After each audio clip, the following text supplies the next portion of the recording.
Our first guest on today's Big Blend Radio Show is celebrated yoga instructor and best-selling author Tara-Stiles. She's joining us to chat about her fun new National Geographic Kids book. It's called Yoga Animals, A Wild Introduction to Kid-Friendly Poses. Of course, you can get it on Amazon, all those places. You can go right to National Geographic Kids, but you can also connect with Tara. Just go to Tara-Stiles.com, and that's Stiles. So welcome, Tara. How are you? I'm, doing pretty good. Thanks for having me. It's awesome to chat with you ladies. You too. So I want to say Cool. Tara, and then it's Tara. I go Gone with the Wind. So I want to make sure I say your name correctly. Is it Tara? Right? Little BB. It doesn't matter. Well, I'm from a tiny town in the Midwest, so my mom and dad call it Tara, but I grew up doing contemporary dance, so all of the fancy people I know call me Tara. So I'll take either. I know. I'll respond to any of that. Yoga lady. Whatever you want. Yoga lady. I like that. I was too. Lisa, and then depending on where we lived, like when we lived in South Africa, it's Lisa or Liza. Oh, that's nice. Yeah. It's okay. Lisa's good. I don't really care. But listen, this book is fun. Again, yoga animals, and I'm excited to talk about kids doing yoga because I even feel like kids in meditation should have that connection too, because we do live in a stressful world. And I feel like kids are going through stress, and they should start learning these kinds of techniques at a very young age, so that it prepares them for even when they're getting into middle school, high school. So I kind of put yoga and meditation in one, and breathing as the whole package. So what is it that led you to go, hey, I'm going to do this for kids? Is it that part of this, what I'm talking about is getting kids to learn de-stressing techniques before they get stressed out? Oh, absolutely. And just having the tools, I think you said that so well, just having the tools to deal with the stress, not to sort of shove it down or slam the door, push it away, but deal with it. And I feel like I got lucky. I was introduced to yoga as a teenager, and, yoga's everywhere now, and we can actually share it with our kids with things like this book and just knowing more about it. So, you don't have to wait until so many things go wrong in your life now to have a mental breakdown and discover it. You can share these practices with your kids and make it part of the whole family's fun and, sort of playful activity, but also baked into that is, of course, the mindfulness and feeling better. But I think when you do it with the kids, it comes from their idea, from the inside out. And I know we have a 3-year-old, and I know just from doing yoga with our daughter, it's more like it's her idea and she can take ownership of it than, something I'm telling her she has to do right now, like, eat her supper or go to bed or whatever those kind of, maybe even stressful moments are in her life so far. Oh, so it makes it more of a fun thing instead of this is your chore. Yeah, this is your fun thing. Like, kids get into, I want to be a ballerina. I want to do this. I want to swim. Nancy, you got me in the pool at 6 months. Wow. Yeah. She's like, you will paddle. No, but it was a class. I didn't do it on my own. I went to a class, and there were all little babies and mommies there, and it was really interesting what happened because as we put babies naturally like water, they really do, but there was like, okay, now show your child by what you're doing. Hold your breath, and they mimic you, and it's funny how that works. I would hold my breath and make it visual, and then she would hold her breath, and then you could take her down under the water, and she'd laugh, and then bring her up, and because the little bubbles would come out, and so it was like, wow, look at that. Before, when it's like you're going to take your child underwater, it's like, oh no, I'm not. But then when I got there, it's like, it was awesome. Wow, that's so empowering. Yeah, and isn't that with doing yoga with I look at everybody, stuck at home, people are working from home, that this could be like a whole family activity, even for immune system, right? So even for a family break, because everybody's suddenly having to work and live together. Oh yeah, I think it's great for families because it's not just another, activity like whether it's reading a book or watching a movie or going outside. All those things have their reasons that you can do them as well. But this is something that it's an activity to do together, and it's fun, but it's also good for your body. It's good for your mind. It's good for your confidence. It's good for pretty much everything that it sounds, like a false claim. It's good for your mood. It's good for your immune system.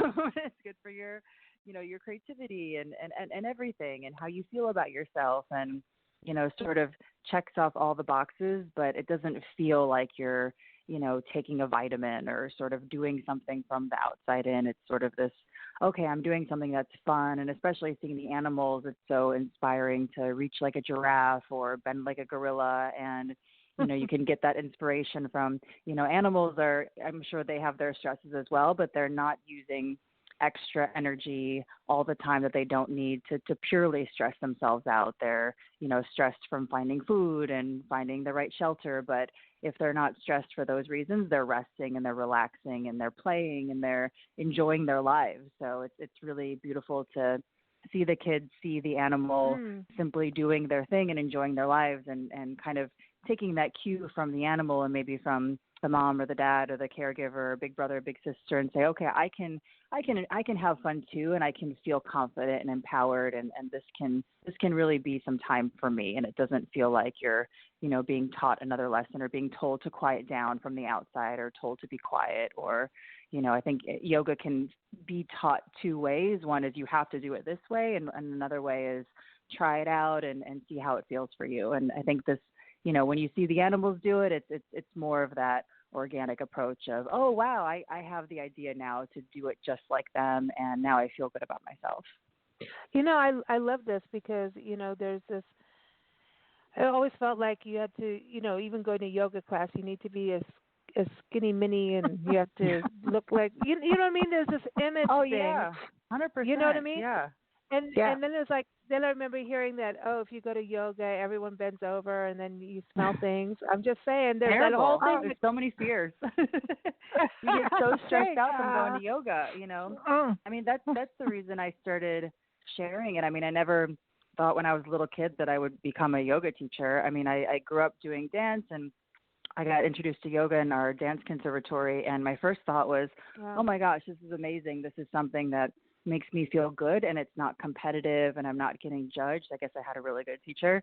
And my second thought was, why don't all my friends do this, and why isn't this kind of everywhere? And then, like anything, you kind of get involved and see, people feel intimidated because you see the end point of the pose and somebody feels left out, or it just looks kind of silly, or maybe there was some bad teachers, pushing people into poses, or there's a cult here and there, or whatever it is, with anything. I mean, it's more of just a human problem. And so I just got so excited to share with my friends that had anxiety or back pain or, going through a breakup or having a child and wanting an activity to relate. And, my experience with yoga was so positive and so, I guess, normal in that way where it's inside everybody, like a fifth element. It's not something you have to be good at. It's something that you're already able to do. You just have to do it and experience it for yourself. So, anything that can help bring that out. So you have Estrala is your company, and it's being practiced in over 100 countries, which is really wonderful that yoga is spreading out. I mean, obviously it's an ancient form of well-being, right, and wellness. And I think about kind of flipping it up a little bit. I was reading it, a lot of what you do is great because you also look at childhood obesity, and I wonder, it's like, okay, diet, habits where you're sitting in front of maybe a screen, video games and things like that, and when you think about this pandemic, it's like, oh no, I want to mask my child. It's like almost put a bag over, protect them so much. Scary. But this whole thing with yoga, does it lead to children as they go into adulthood understanding tranquility, peace, and focus? Because I know you're also a model, and I was thinking, when you have to stand in a position or even walk the runway, depending on what you're doing, or sit in a position, there's a kind of focus you have to have where you're alert. You're not checked out, but you're in a focus. That's why I was talking about meditation before, because I think they go hand in hand. So does it help children kind of on that path of kind of living better and maybe not picking up the soda once they're starting to feel good, that it will change their metabolism and then their focus from that? Yeah, I think, exactly. And I think what's so cool about, especially if your goal with yoga is about feeling better, and I think that's why I'm so passionate about leading kids and sharing this message with adults and everybody, because just like everything else in life, we try to do it. We try to be really good at it, and we sort of wear our stress as a sign of success. And look at me, I'm trying really hard and sort of beating myself up in the process. And your anecdote just reminded me, there was a little kid once I had in a group class, and he was heavier than the other kids, and you could tell he was a little bit insecure about it. And it just broke my heart watching him. And we were doing this kind of crow pose, playing around, rocking forward and back. And I went over to him just because I felt he needed some personal attention. And he said, I weigh, and he knew how many pounds he weighed, which I thought was, that's also really intense for a little one. He was probably around 7 years old. And he said, so I can't do this pose because I weigh this amount. And I said, oh, no, it's nothing to do with that. So I just started showing him how to do the movements and how it was more about where you put your body in the position and how you connect with your breath. And, he started doing the movement, and he could do the pose, and, his feet came off the ground, and he was so excited. And I tried not to let him see that I was crying over that. But that sense of empowerment and that sense of, you feel better. So then you want to make better choices. And, just dealing with kids and seeing all of the research and the documentaries and the kids I've met over the years that are having problems with anxiety or being overweight or these things, it's never about the food. It's always about how they feel about themselves. And, when it just comes into calorie burning through really intense workouts that are actually stressing their bodies out more and their minds out more, and then restricting their food, they actually don't, our bodies can't lose weight that way when we're not relaxed. So, in a way, it's really about doing yoga in a way that helps you feel better and making feeling better the goal, instead of, doing this thing so you can be good at yoga, so your metabolism works better and your immunity is better, and sort of checking off those boxes. But, when you really switch the goal to feeling good about yourself, then, sort of the world really opens up, and, amazing things happen that sort of, even the stories that I've met of people over the years, they seem kind of, not possible, but of course yoga is not the thing that's making it happen. It's them sort of healing themselves through the movement and through the practice, and then the sky's really the limit with what can happen. That's really cool. I love to hear that, because that I just feel like there's also your body knows, when you start taking care of yourself, I feel like your body goes, thank you, yippee-yi-yay, it's about time, lady. Yeah. Get on with it. But, so true.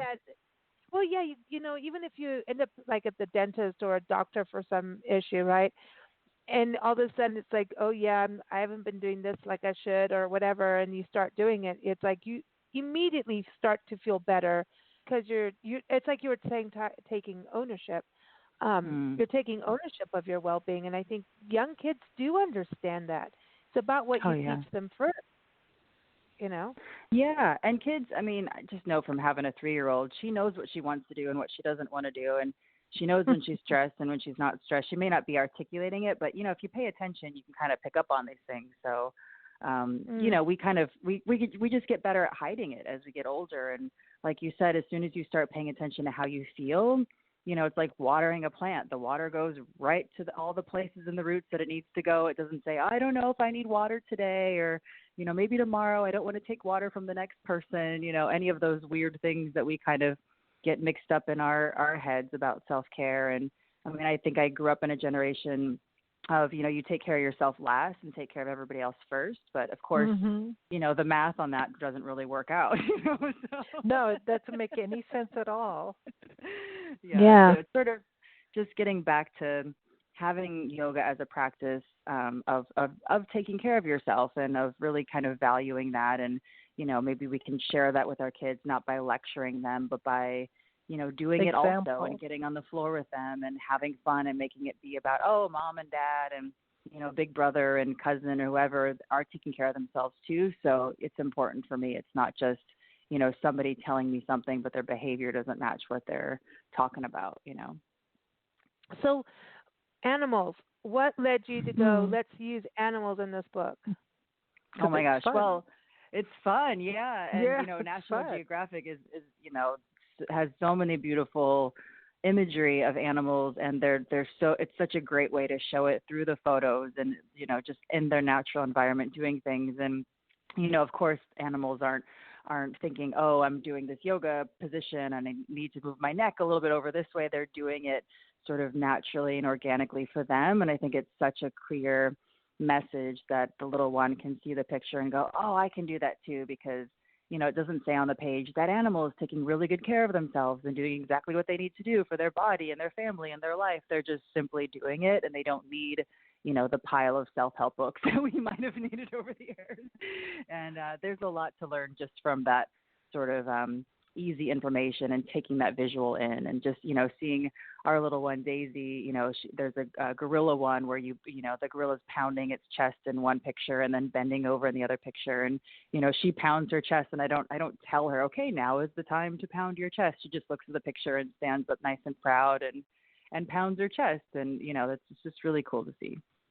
I love the gorilla one because you can almost use it to let off steam. Like, exactly. And then bend over and breathe, you know what I mean? It's kind of like because kids have that pent-up energy, too. And it's like, always go sit in the corner. Like, no. Right. And we're never allowed to scream and shout. We're always told to be quiet. And, so it's just kind of nice to get it out. Yeah, Nancy. We're doing role reversals. We do now, this wait at a that time of day. minute. You as a child took all your clothes off and ran around the garden all the time, swinging your clothes in your hand. Tell me you were pent up as a child. No, I was no. It's good. Yeah, you know what? Yeah, there's nothing wrong with taking your clothes off. You should. No, every day out in the garden, takes the clothes off, swinging them in her hand, and then she went and took the whole garden and a ruler and was conducting the orchestra of the flower singing. So I think amazing. she is okay. Yeah, and she turned out pretty good too. Yes. Well, thank you. Yes. Well, I was raised in nature. I was raised in the bush for many years in Kenya. Not for many years, but really in the woods. And we were laughing about the flamingo in the book. I don't know what's going on, but since we got back on the road in mid-February, we got on the road and we went to the Salton Sea in California, which is a birding destination, but it's also like this stinky mud pool of something going on in the water there. It's weird. Wow. Anyway, it was an old resort town, and it's just south of Joshua Tree National Park. It's like a salt content thing, so that's what it gets. It's weird. Anyway, but it's cool because all these birds are there, and I photographed a flamingo right there on the beach because someone put a pink flamingo there, and they don't belong here. Wow. And so many people on Instagram thought it was a real flamingo. So no, wow. But anyway. Ever since then, everywhere we've gone, there's flamingos somewhere, and then your book arrives, and I'm like, dude, I'm going to look up the spirit thing of flamingos. But flamingo, Nancy said they stand, it's like the Maasai. When I was a kid, I learned how to stand like a Maasai, and it's weird in that you stand with your I don't know yoga stuff because actually that's why I say I really love your book, is because it gets too in depth if you try to do it on your own. So I want to start with the kids' book. Thank you. Your yoga animal. Yeah. Awesome. But you stand and your foot, you stand your right foot or left foot, depending on who you are. You'll stand on one foot and you can balance your, the base of your foot on your knee. Yeah. But on the side exactly. of your knee. You just stand like that. And when you do that, all of a sudden you become this very rested position, yet it looks absolutely weird to the rest of the world. And but they so can comfortable. also jump. They can jump without running and jumping. They can just it's beautiful what they can do. But I think they mimic animals and birds. And I think as kids we do that.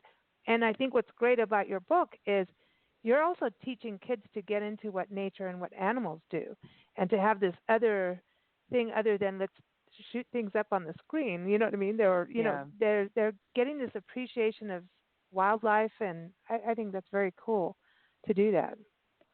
Yeah, I mean I think it's important. I mean, I remember being a little kid too out in the woods and kind of being friends with the little ants and realizing just because they're smaller than me doesn't mean I need to step on them all, and just respecting animals and respecting nature. And yeah, I think it's just so important to have that relationship with I'm preaching to the choir with you guys, but it's just, I think it's really important for us to remember that we're part of nature. We're not just these people who, sort of control everything from our computer screens or whatever we think we're doing all day long. Well, and mimicking is like when you mimic something. When I was a singer, I learned breath work, and which would be kind of going to your yoga side, right? So you learn, and I was healthier as a singer because I didn't even realize I was using all these muscles. Didn't have any breathing issues and all of that when I did that. But when you start learning, you mimic others and other singers, and then you find your own place, your own style, your own sound of what's has integrity to who you are. But I think when you're mimicking animals as kids, you not only learning about them, but it's an easier way. You know what I mean? Nancy, you know what I'm talking about, where you start, you have to copy to learn something, and it's a really fun way to do it.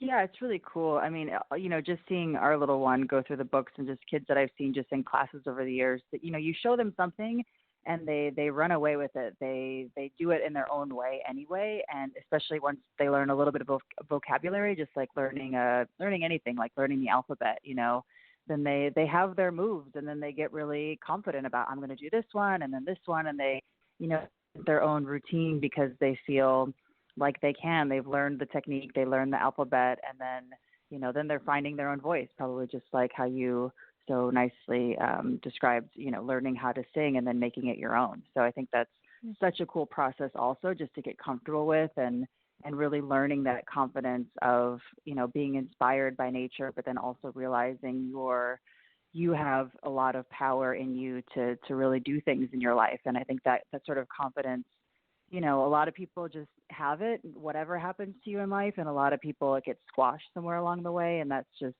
heartbreaking, I think, for a lot of people. So if we can help people, at whatever age, but especially at a young age, just stay connected to that, okay, I can do this. I can get through this, and I can stay connected to myself, and I'm going to be okay. I think that's, a huge life lesson.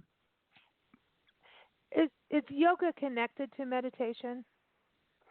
Yeah, I mean, in my opinion, I think, all of this can be so like, there's schools for so many different styles of all of these things, but it's, it's very similar. It's very connected. So, a lot of people think, and I love to think of yoga as a moving meditation. So a lot of people have trouble sitting and connecting with their breath, oftentimes because they feel like they have to not move or be rigid when they're sitting. So if you can, try to sit when you're breathing or lie down in meditation and allow your body to be movable with your breath, just like the ocean. So the ocean isn't kind of rigid and, letting the waves, I don't know if the wave should come today or not, but the ocean is soft. So when the wave comes, a big inhale moves your body upward and outward like a big expansion, almost like the world kind of going out.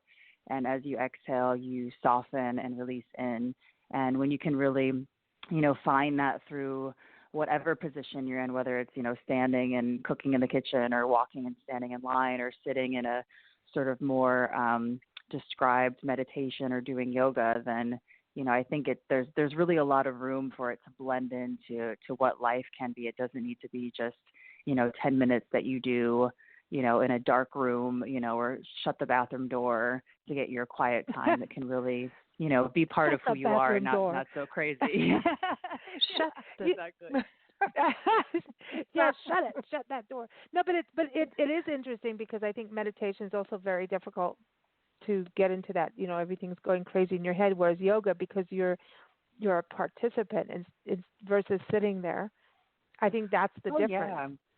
I mean, it gives you something to do. I mean, and, I think it would be really challenging in a yoga class to, come into the room and just lay down and relax. I mean, there's a reason why the relaxation is at the end, not the beginning, because you've done some movements and you've sort of worked out your kinks and quirks and you've breathed and your mind starts to calm naturally sort of from the inside out. And then after that's finished, then you can relax and lay down, or you can sit for a little bit and be in touch with your breath. But I think it's almost necessary. We have bodies that are meant to move. We need to move them in order to get out the wiggles and the energy a little bit. And the meditation isn't meant to be at least I don't think it needs to be perfectly still. If you can be like a tree and soften and let the wind move your branches and allow yourself to be comfortable and adjust when you're not comfortable. I think there's so much, that's missed out in meditation when people kind of suffering through it and furrowing their brow and, looking really, like they're having a miserable time of it. It doesn't really get better from miserable in meditation. So it gets better from comfortable and allowing it to happen. And have fun. And and have fun. Does it change doing yoga?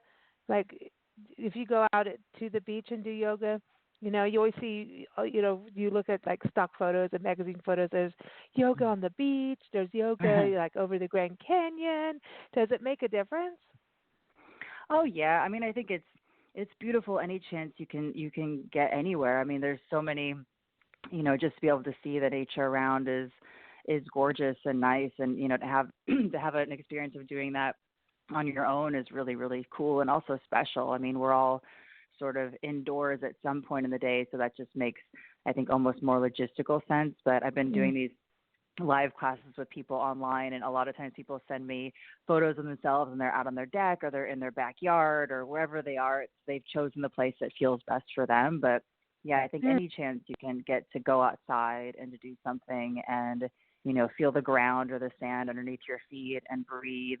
It's almost hard to be tense when you're outside. Yeah. It's one step more challenging to fight yourself in that way. So it's an absolute benefit. I agree. That's what we do, Nancy.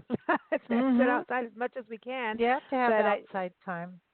Yeah. So cool. There should be more outside than inside. Oh, I'm with you on that. Well, I think that also and a part of our initiative with our Love Your Parks tour is to document parks, but we're seeing more and more benefits of having community parks. As we used to, our tour is always just about national park units, and we quickly learned that all parks matter. I mean, even wearing my T-shirt, all parks matter, because they're saying that there's all these, studies for communities that people need to be able to get to a park within 5 to 10 minutes from their house or their apartment. And the more congested we're living in small apartments, and I know you're in like Brooklyn area, New York. I know you guys have tiny apartments, and I know people with bathtubs in their kitchen. Oh so gosh, yeah. You need out, man. So these parks are such a huge thing, and I feel like how do you do yoga in a like a cramped little place? You need out. So I feel like community parks are part of this. Where you and you can social distance with yoga, right? You can still do yoga, but be 6 feet apart from each other.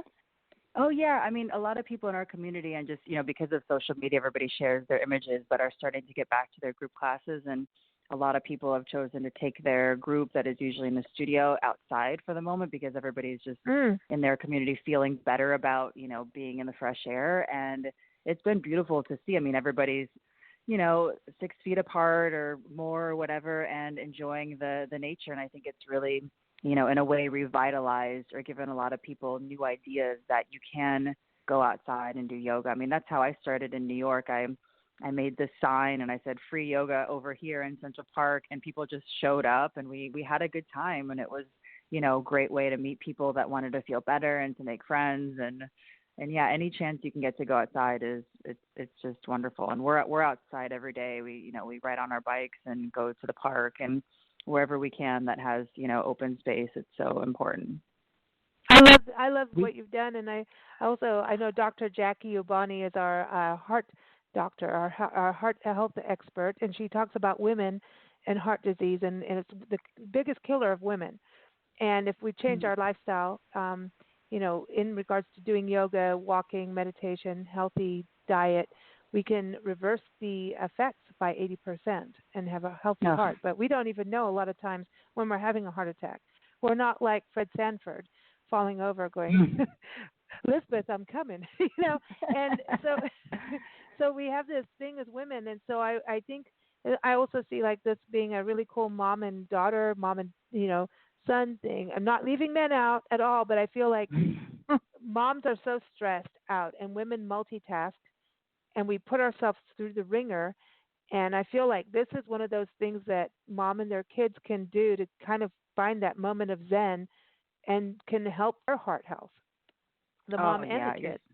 you're so right. I mean, just with our little one, like we'll do some yoga, and it just, it's not formal. It's not like, oh, and now we have to do this pose. We go through whatever she wants to do, and it just ends up, with her crawling all over me and playing and having fun, and easily transitioning into the next activity of running around the house or whatever it is. So yeah, it's that great moment of stress release and taking good care of yourself, taking good care of each other. And I think that's, we don't give kids credit enough. They actually are taking care of us when we see them take care of themselves, and it helps us to feel better. And especially with yoga, you can have your little one, or it doesn't matter if they're tiny or older or any size in between, but crawl on you during yoga, and they'll just lean into all the right places, like a dog or a cat or anybody kind of crawling around when you're in a forward bend, and it's going to feel amazing and be a great kind of moment at home or at the park. That's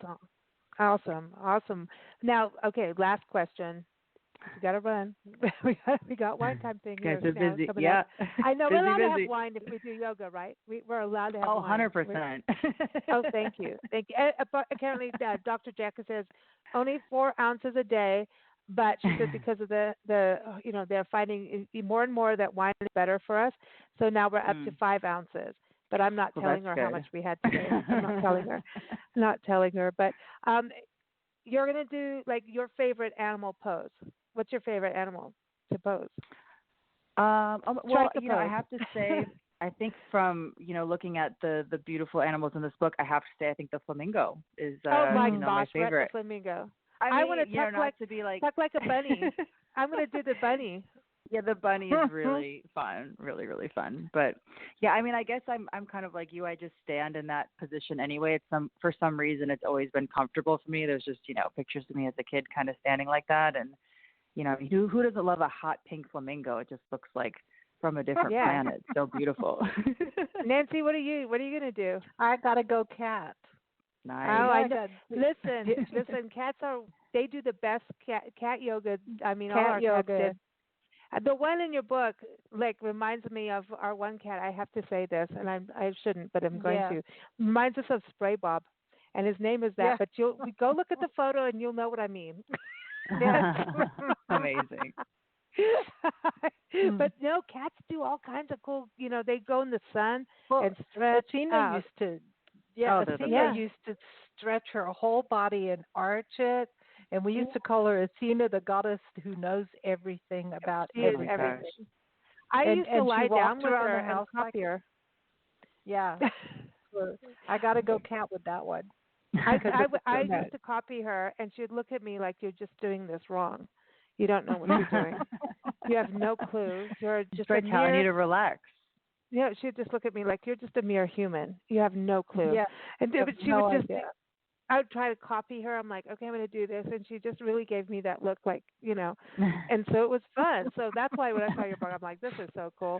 But we're going to play a song. It's called Uncle Remus Tales. It's an awesome song about kids and animals, and it's from our friends, the Tall Men Group. You can keep up with them at tallmengroupweebly.com, and they're on Facebook.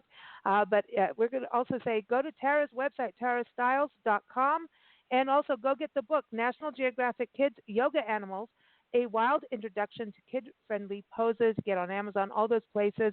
Your independent bookstore, as soon as, you can, as they're opening, go order it there, support our independence as well. So thank you so much, Tara. It's been a real pleasure.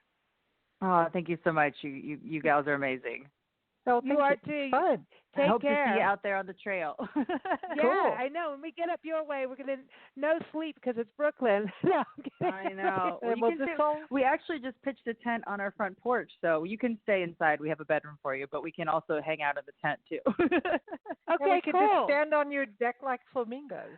Exactly. Yeah, that's it. We'll have fun. I like that. All right, here it is, everybody. Uncle Remus Tales. Take care.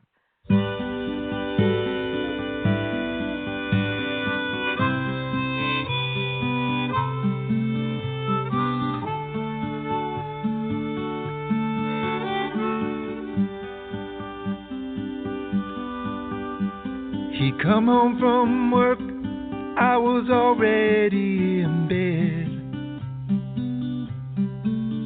Mama fixed him a plate, I'd stay awake, 'cause I knew once he was fed, he'd climb them stairs, open the door to my room. With a pat on the head, he'd sit on the edge and read me a story or two about Brother Bear and Mr. Cricket. Old Brer Rabbit loved jumping in the thicket, and brave King Lion saving Sister Cow. They lived together in them woods somehow, and every time without fail, off into dreamland I'd sail, with Daddy reading them Uncle Remus tales. Now that old storyteller, he lived in a cabin in the South, with a corncob pipe bouncing just right. Stories flowed with the smoke from his mouth. And Daddy would read 'em just the way they was written.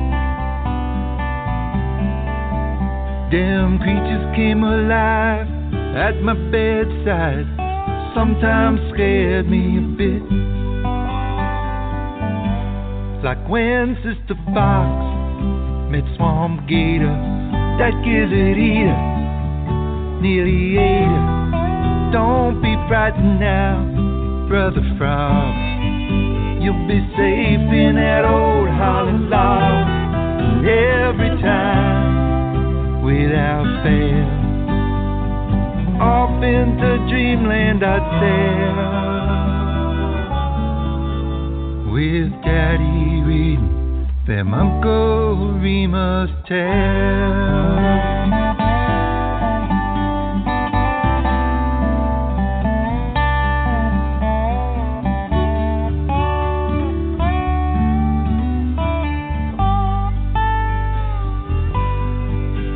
Now I come home from work, my boy's never asleep.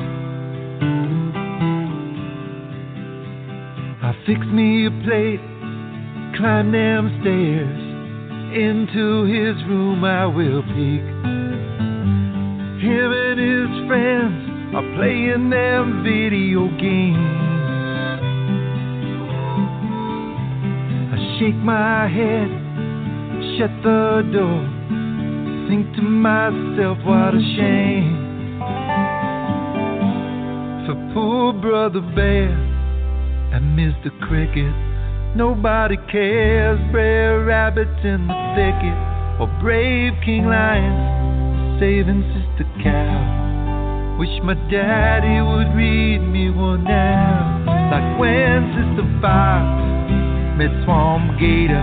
Man, that gizzard eater nearly ate it, and every time, without fail, off into dreamland I'd sail,